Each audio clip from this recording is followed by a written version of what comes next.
Eu tenho que continuar. Tenho que continuar porque as eleições do Clube do Remo vão ocorrer daqui a 6 dias e temos que debater sobre isso, porque será uma das eleições mais importantes da história do clube.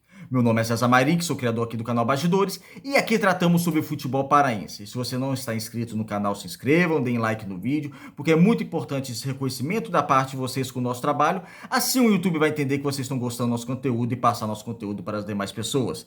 Então, sem mais delongas, vamos para o tema de hoje, que é Clube do Remo. As intermináveis, quase não chega às eleições do Clube do Remo. Era mais fácil chegar o Natal, Réveillon 2024 do que chegar às eleições do Clube do Remo. Primeiro, esse período, né, de quase mais de 2 meses de campanha, o Clube do Remo está mais de 2 meses sem atuar no futebol profissional. Poderia sim ser antecipado as eleições, eu sei que tem a questão do estatuto, mas acima do estatuto está o bem do clube. E poderia sim ter tido uma união para antecipar as eleições, porque o Remo está perdendo tempo e é sem sentido isso. O Remo está com o planejamento do futebol totalmente atrasado para 2024, porque sequer sabe o presidente e os seus concorrentes já sabem. Os seus concorrentes já estão contratando jogadores, estão fortalecendo seus elencos para a temporada 2024, para a Série C. Eu falo de Série C, eu falo de Campeonato Brasileiro, que é o campeonato que muda o cenário do clube, muda o patamar do clube, é você subir de divisão. Ah, muito legal ganhar o Campeonato Paraense, ok. O Remo vai entrar em 2024 para tentar ganhar o Campeonato Paraense, que perdeu a final para o Águia de Marabá em 2023. Só que o que muda realmente o patamar do clube é o Campeonato Brasileiro. Então é isso que estou pensando. E os concorrentes do Clube do Remo já estão contratando, já estão com seu planejamento. E o Remo não. Mais de 2 meses de inatividade no futebol profissional, as eleições não ocorrem, então uma incerteza, uma insegurança toda para a torcida, porque o planejamento não começou e as eleições poderiam ter sido antecipadas para o bem do clube. Se reúne, mude um pouquinho o estatuto para essa eleição. Se quisessem mesmo, para o bem do clube, teria que ter sido antecipado e deveria ter sido antecipado sem dúvida alguma. Mas as eleições agora vão ocorrer. Muita gente está preocupado com essa guerra política que tem, envolvendo alguns candidatos, todos os candidatos que estão, os 4 candidatos que estão concorrendo à presidência do Clube do Remo. Isso é normal acontecer em grandes clubes do futebol brasileiro, e o Remo, por ser um grande clube do futebol brasileiro, é normal ter acontecido, é aliança. Aí muita gente perguntando sobre YouTubers, o YouTube está apoiando um candidato, outro YouTuber está apoiando outro, qual a sua opinião? Cada um apoia o que quiser. Eu espero realmente que quem apoia o candidato tenha convicção e tenha a certeza dentro de si que ele é o melhor candidato. Se ele não for o melhor candidato depois, é uma coisa. Você vai ter que saber também discernir, olha, apoiei, mas agora estou criticando porque eu via naquele momento que era o melhor candidato, agora estou criticando porque estou vendo coisa errada acontecer. Aqui no Bastidores eu não vou apoiar nenhum candidato. Eu fiz a entrevista com o Jader Gardelini, está disponível aqui no nosso canal. E convidei os outros 3 candidatos também a fazer entrevista aqui no canal. Até o momento, o Renan Bezerra e o Magnata disseram que iam fazer, mas até agora não acertamos uma data. Estou em cima, estou atrás de uma data, que eu acho que é extremamente importante essa entrevista, porque faria a mesma coisa que eu fiz com o Jader. Abriria o espaço a vocês, para vocês fazerem pergunta e passava a pergunta de vocês direto aos candidatos. Vamos ver, ainda tem tempo, tomara que eles aceitem. E o Tonhão é o único que ainda não respondeu e, pelo visto, não vai ter a entrevista com o candidato da situação, Tonhão. É lamentável, mas enfim, também tem todo o direito de querer dar entrevista aqui no Bastidores ou não, como todos têm direito. Agradeço o Jader por ter, por enquanto, ser o único que ter feito entrevista aqui com a gente. Então é isso, a eleição do Clube do Remo, então o cenário político é esse mesmo, ia acontecer essas coisas mesmo, quem quiser apoiar um candidato vai apoiar, eu não vou apoiar nenhum candidato aqui, eu estou aqui por propostas. E analisei, fiz um vídeo dos 4 candidatos, um vídeo separado, individualizado, está aqui no nosso histórico, aqui no nosso canal, nosso histórico recente, vocês podem acessar. Fiz do Tonhão, fiz do Magnata, fiz do Jader Gardelini e fiz do Renan Bezerra, analisando as propostas de cada um, que tem principalmente para o futebol. Então, assim, esmiucei cada uma, pelo menos as que eu achei mais relevante, e me preocupa algumas propostas, me preocupa algumas situações, realmente, que vocês podem ver nesses vídeos que eu fiz, porque o Remo não pode mais errar. O novo presidente do Clube do Remo não tem o direito de errar com o futebol.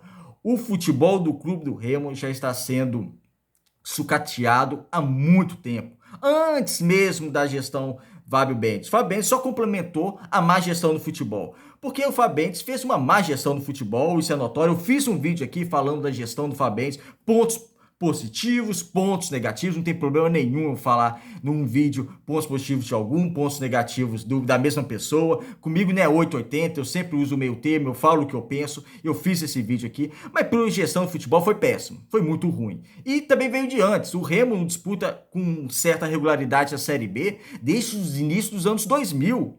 Vale lembrar que disputou a Série B no início dos anos 2000, depois caiu para a terceira divisão, em 2005 é campeão da Série C, disputa a Série B em 2006 e 2007, depois cai para a Série D, depois fica sem divisão, depois volta para a Série D, vai para a Série C e depois só um ano na Série B e volta para a Série C, ou seja, nos últimos 20 anos praticamente, a vida do Remo é Série C ou Série D. Isso é lamentável. Isso é lamentável. E esse ano o Remo brigou para não cair para a Série D, com uma folha salarial de quase 1 milhão, uma folha que quase a metade dos times da Série B não tem. O clube do Remo teve a seu dispor, mas não teve um bom planejamento de futebol. Então o clube do Remo não pode errar, o novo presidente não tem o direito de errar, porque a torcida está angustiada, a torcida não merece sofrer, a torcida merece respirar um pouco um bom futebol, merece viver bons momentos, merece estar numa Série B, merece estar lutando para disputar uma Série A. É esse o pensamento, é possível sim fazer futebol no Pará. Eu fiz um vídeo também, há uns 3 vídeos atrás, falando como é possível fazer futebol do Pará forte desde o início do ano, e citei alguns exemplos, peguei alguns exemplos do futebol brasileiro, de clubes da região Nordeste, Centro-Oeste, que estão bem no cenário. Não peguei Sul-Sudeste não, peguei mais de acordo com a nossa realidade. Então, demonstrei que realmente dá para fazer futebol forte desde o início. Então, o novo presidente do Clube do Remo tem que isso na cabeça. Tem que ter planejamento. Várias propostas serão para médio e longo prazo, só que para o futebol tem que ser a curtíssimo prazo. O novo presidente azulino não tem direito de errar. O Remo está estagnado numa terceira divisão nacional.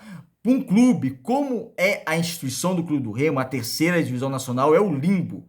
É o limbo do futebol nacional. Para outras equipes, não. O Ferroviário subiu agora, é legal. O Altos está lá, é legal. A Aparecidense é legal. Clubes que não tem tanta torcida, não tem tanta tradição no futebol brasileiro. Mas o clube do Remo, um clube tradicional, um clube que tem torcida, um clube que se é jogar no Mangueirão, colocar 30, 40, 50 mil pessoas, ele coloca tranquilamente, enche Bainão, enche Mangueirão, isso facilmente. Então não pode estar na terceira divisão. E tem que ter um planejamento concreto para o futebol. Esse é o problema de alguns candidatos que eu vejo, que eu não tive a oportunidade ainda de entrevistar, que é muito genérico. Algumas vezes é muito genérico. Eu tento pegar entrevista de algum canal que ele fez, ou de uma rádio que ele fez, ou uma televisão, para tentar entender um pouco. Às vezes eu consigo entender um pouco, a gente vai saber realmente na prática, mas tem algumas propostas que são muito genéricas. E, como um exemplo, fazer um futebol forte, contratar com critério.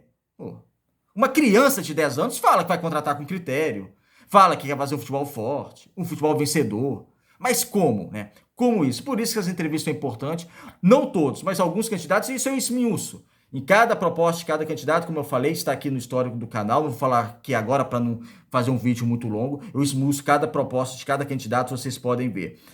A preocupação, ela existe. Eu acho que a preocupação é válida. Muita torcida de internet está apoiando o candidato, que eu acho extremamente válido apoiar um candidato, outro apoiar o outro. Mas tem que ter cobrança, porque acima de qualquer um está o Clube do Remo, e o novo presidente azulino não pode errar em hipótese alguma, porque hoje o Remo está no limbo do futebol brasileiro e tem que sair. A torcida merece comer um pouco do filé. Chega de roer osso, chega de terceira divisão, chega de disputar para não cair para a quarta divisão. 2 anos consecutivos o Clube do Remo sequer classifica entre os 8 primeiros da Série C. E a Série C, o patamar técnico é baixíssimo. Não estamos falando de uma Série A, que na época, né, até 2002, quando tinha aquela questão do G8, os 8 primeiros se classificam, quartos finais, semifinal, final. Não! Estamos falando de G8 de Série C.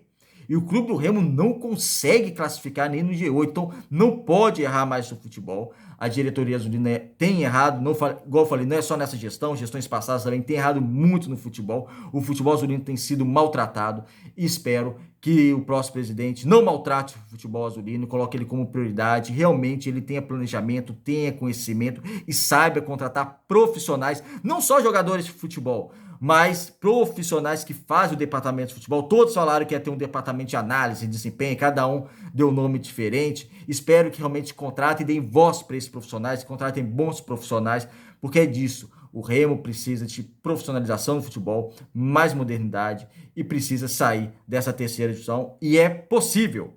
Não é uma coisa de outro mundo, pelo orçamento que tem, pelo que gasta no futebol, comparado até a outros concorrentes da terceira divisão, o Remo está muito acima de poder de investimento hoje de vários concorrentes. Então, é possível sim conseguir o acesso à segunda divisão e depois pensar numa primeira, mas primeiro conseguir o acesso à segunda divisão. E vocês, qual é a opinião de vocês sobre isso? O que vocês acham? O que vocês acham dos candidatos? Vocês gostam mais de um? O que vocês acham da proposta deles? E vocês estão preocupados com o futebol azul em 2024? Eu admito que nesse momento eu estou preocupado. A eleição demorou muito a ocorrer, vai ocorrer. Isso também não é justificativa para o candidato que ganhar chegar. Olha, não vai dar para fazer muita coisa porque a eleição demorou a ocorrer, não. Ele pode sim fazer um bom trabalho. O Remo está perdendo tempo, mas ele pode e deve fazer um bom trabalho. O que vocês acham já do planejamento para 2024, do novo presidente? O que você espera dele? É isso. É isso, amigos. Obrigado por acompanhar até aqui esse vídeo. Até o próximo. E não se esqueçam, se inscrevam no canal.